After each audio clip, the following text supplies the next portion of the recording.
So who are CXMT and why are DRAM chips such hot property? So DRAM stands for Dynamic Random Access Memory. Basically, it gives our computers, smartphones and servers space to think. Opening and running any application needs memory. The more DRAM you have, the more applications you can run at the same time. So CXMT is China's leading maker of DRAM memory chips and is seen as a symbol of Beijing's push towards technological self-reliance.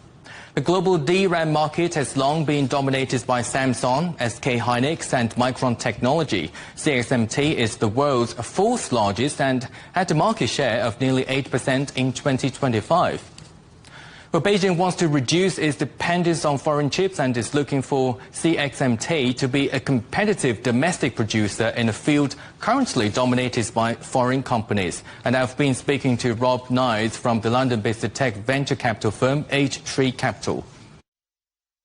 I think it's a natural maturation of the market. I think like any established economy, you're seeing these building blocks being built out more and more domestically, so there's no external constraint or external risk. So it's purely natural to me, and the domestic market is huge, so this company will support a very vast and growing market. And Rob, you know, AI models usually grab the headlines, but memory chips rarely do. So how critical is DRAM to the next phase of AI development? It's like saying how critical are bricks to buildings. I think they're absolutely essential. They're pretty much the main thing that a computer uses besides the pure CPU.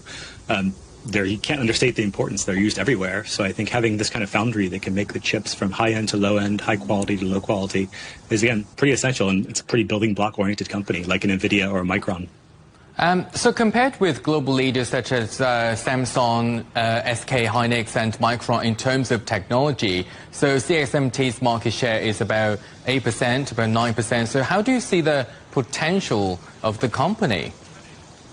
I think it's the classic disruption theory that, you know, with any new commodity supplier, they come up by undercutting on the lower end chips and build their way up to higher value chips. It's what Intel did in the late 70s and 80s. And I think you'll see the exact same thing here, that the technology may not be absolutely cutting edge right now, but they'll build and quickly catch up to the Samsungs of this world in due course.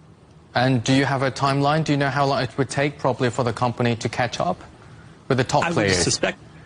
Well, barring any sort of international interference in terms of selling components, you know, to make these chips, you also need really high-end lithography and these parts that come from often the Netherlands. So barring any other international political scenarios, you know, this is probably within a decade, maybe sooner.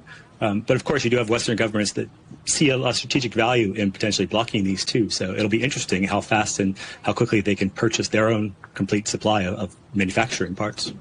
And looking beyond this IPO, so what does it tell us about the broader direction of China's industrial policy? I think it's harder to tell from this IPO. It was a very small float, and frankly, it was priced very low. If you look at the market cap estimated at IPO, it was about 1.5 times revenue of the current year, which is quite low of a multiple for any sort of tech company. So I think it's hard to project this out. But again, I think it shows national winners being built that are, you know, able to stand on an international course rather quickly.